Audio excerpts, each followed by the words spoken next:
Hello friends, મારું નામ શુભમ છે. હું આધોઈ ગવર્મેન્ટ હાઈસ્કૂલમાં વોકેશનલ ટ્રેનર તરીકે ફરજ બજાવું છું. આપણે લાસ્ટ લેક્ચરમાં ટ્રાન્સફોર્મર વિશે જાણકારી લીધી હતી કે ટ્રાન્સફોર્મરનો સિદ્ધાંત અને રચના કઈ રીતે હોય છે. જેમાં આપણે ટ્રાન્સફોર્મર એ અન્યોન્ય પ્રેરણ એટલે કે વિદ્યુત ચુંબકીય ક્ષેત્રના સિદ્ધાંત ઉપર કાર્ય કરે છે અને તે એસી વિદ્યુત પ્રવાહ તેમાં ફરજિયાતપણે જરૂર પડે છે, જેના દ્વારા જ વિદ્યુત ચુંબકીય ક્ષેત્ર ઉત્પન્ન થાય છે અને તેના લીધે અન્યોન્ય પ્રેરણ દ્વારા સેકન્ડરી વાઇન્ડિંગમાં પ્રેરણ થાય છે. ત્યારબાદ આપણે રચના જોઈ હતી તેની. તો આવી એક રચના હોય છે, તેમાં કોર, પ્રાઇમરી વાઇન્ડિંગ અને સેકન્ડરી વાઇન્ડિંગ આટલી વસ્તુઓ આવેલી હોય છે. તો કોર છે એ સ્ટીલ લેમિનેટેડ પતલી પટ્ટીઓથી બનાવેલી હોય છે, જે એકબીજા સાથે લેમિનેશન દ્વારા જોડવામાં આવે છે. તો આવી પતલી પટ્ટીઓને એકબીજા સાથે જોડીને આવું જાડી રચના બનાવવામાં આવે છે, તેને કોર કહે છે. તેનું કાર્ય છે જે કે વાઇન્ડિંગને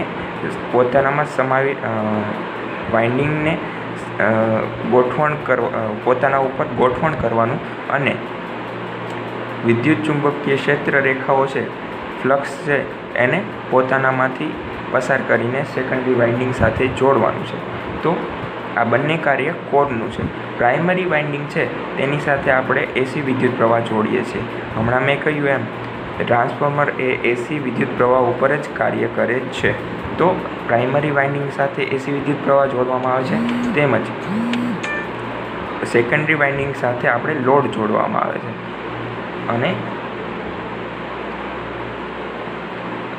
કોર છે એ સી, આઈ, એલ આવા જુદા જુદા આકારની બનેલી હોય છે.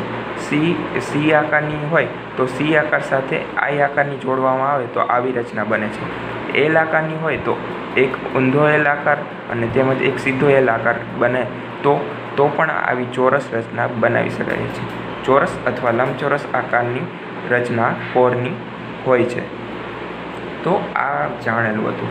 હવે આપણે આજે જે જાણવા જઈ રહ્યા છીએ તે ટ્રાન્સફોર્મરનું કાર્યપ્રણાલી છે.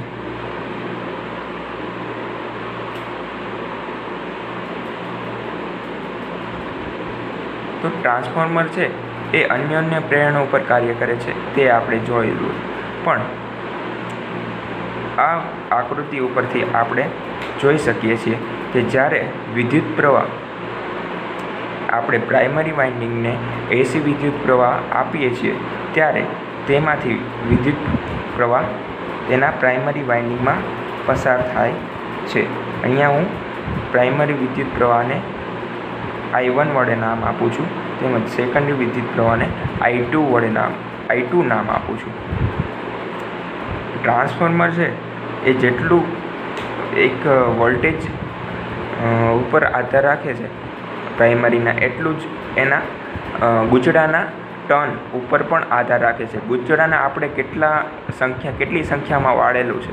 હવે આપણે અહીંયા જોઈ શકીએ છીએ કે અહીંયા 3 વળાંક આપેલા છે, એટલે કે 3 ટર્ન છે. પ્રાઇમરી વાઇન્ડિંગમાં 3 ટર્ન છે, જ્યારે સેકન્ડરી વાઇન્ડિંગમાં 3 ટર્ન છે. તો આના ઉપર પણ વોલ્ટેજ કેટલો સેકન્ડરી બાજુ આપણને મળશે, સેકન્ડરી વાઇન્ડિંગમાં કેટલો આપણને વોલ્ટેજ મળશે એ પણ આપણને જાણકારી મળી શકે. તો ટ્રાન્સફોર્મરનું કાર્ય છે કે તે વોલ્ટેજને કાર્યપ્રણાલીમાં આપણે લખી દઈએ કે ટ્રાન્સફોર્મર એ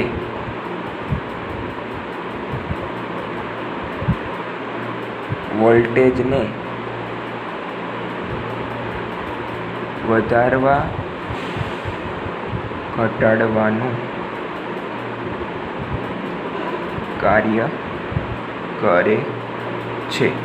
એટલે કે વધારે વોલ્ટેજ હોય તો તેને ઘટાડી પણ શકાય છે, તેમજ ઓછા વોલ્ટેજ હોય તો તેમાંથી વધારે વોલ્ટેજ પણ આપણે સેકન્ડરી વાઇન્ડિંગ બાજુ મેળવી શકીએ છીએ. તો આ થઈ ગયું ટ્રાન્સફોર્મરનું કાર્ય. હવે તે કાર્ય કઈ રીતે કરે છે એ જાણી લઈએ.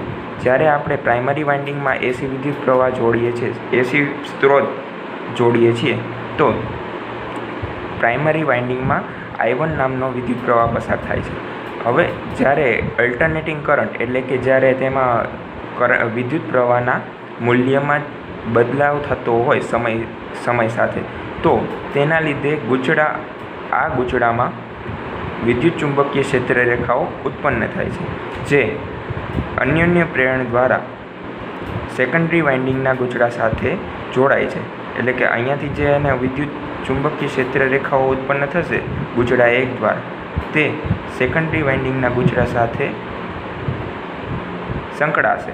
તો તેના લીધે અહીંયા પણ પ્રેરણ થશે અને તેમાંથી પણ વિદ્યુત પ્રવાહ પસાર થશે અને આપણને આ બંને છેડાઓ વચ્ચે કંઈક વિદ્યુત વોલ્ટેજ આપણને મળશે. તો આપણે અહીંયા V1 વોલ્ટેજ આપ્યો, તો અહીંયા આપણને આ છેડા ઉપર કંઈક V2 વોલ્ટેજ મળે છે. તો આવું હવે V1 અને V2 એકબીજા સાથે કેવી રીતે સંકળાયેલા હોય એ આપણે ઇન્ડક્ટરના ગૂંચળાના નિર્માણ ઉપર એટલે કે ગૂંચળાના કન્સ્ટ્રક્શન ઉપર આધાર રાખે છે. જો ગૂંચળાની ટર્નની સંખ્યા વધારે હશે, તો જો પ્રાઇમરીના ગૂંચળાની ટર્નની સંખ્યા વધારે હશે સેકન્ડરી વાઇન્ડિંગ કરતાં, તો આ બાજુની સાઈડ હાઈ વોલ્ટેજ એટલે કે વધારે વોલ્ટેજવાળી હશે, તેમજ આ બાજુની સાઈડ છે એ ઓછા વોલ્ટેજવાળી હશે. જો તેનાથી ઉલટું, જો અહીંયા ગૂંચળાના ટર્નની સંખ્યા ઓછી હશે સેકન્ડરી વાઇન્ડિંગ કરતાં, તો સેકન્ડરી વાઇન્ડિંગમાં વધારે વોલ્ટેજ મળશે પ્રાઇમરી વાઇન્ડિંગ કરતાં. તો હવે એક ઉદાહરણ લઈએ કે અહીંયા 11 કિલો વોલ્ટ આપણે અહીંયા આપેલો છે સ્ત્રોતમાં, વિદ્યુત સ્ત્રોતમાં એસી વિદ્યુત પ્રવાહ તરીકે 11 કિલો વોલ્ટ આપણે આપીએ છીએ. તેમજ પ્રાઇમરી વાઇન્ડિંગ છે તેમાં જેટલા તેના ગૂંચળાના ટર્ન છે એના કરતાં સેકન્ડરી વાઇન્ડિંગના ગૂંચળાના ટર્ન વધારે છે. તો આપણે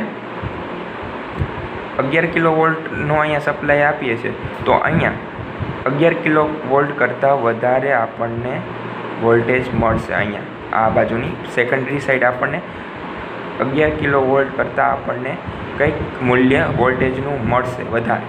તો એ વોલ્ટેજ વધારે મળશે કે ઓછા મળશે એ સીધું જ તે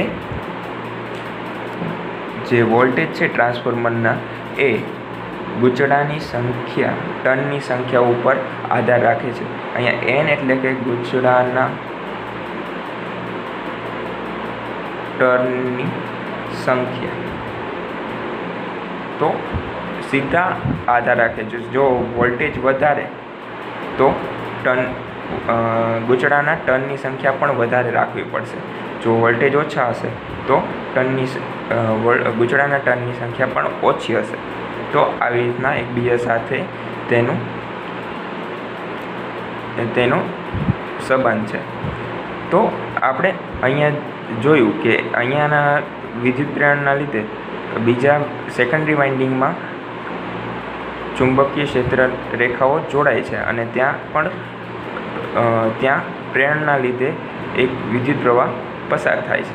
તો આ થઈ ગઈ કાર્યપ્રણાલી ટ્રાન્સફોર્મરની, જે આપણે અત્યારે જોઈ કે પ્રાઇમરીમાં વિદ્યુત સ્ત્રોત વોલ્ટેજનો એસી વિદ્યુત પ્રવાહ પસાર કરતાં તેનું અન્યોન્ય પ્રેરણ દ્વારા વિદ્યુત ચુંબકીય ક્ષેત્ર રેખાઓ સેકન્ડરી વાઇન્ડિંગ સાથે જોડાય છે અને સેકન્ડરી વાઇન્ડિંગમાં પણ કંઈક વિદ્યુત પ્રવાહ પસાર થાય છે.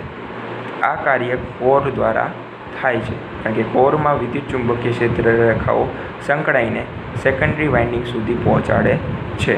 તો આ થઈ ગયું આપણે ટ્રાન્સફોર્મરની જાણકારી અને આ થઈ ગઈ ટ્રાન્સફોર્મરની આપણે કાર્યપ્રણાલી.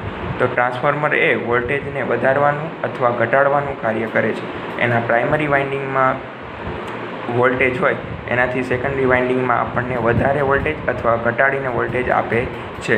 તે સેકન્ડરી વાઇન્ડિંગ અને પ્રાઇમરી વાઇન્ડિંગના ગૂંચળાના ટર્ન ઉપર પણ આધાર રાખે છે. એટલે કે વધારે ટર્ન હશે તો વધારે આપણને વોલ્ટેજ મળશે, જ્યારે ઓછું ટર્ન હશે તો ઓછા વોલ્ટેજ મળશે. તો આ થઈ ગઈ ટ્રાન્સફોર્મરનો સિદ્ધાંત, તેની રચના અને તેની કાર્યપ્રણાલી. Thank you.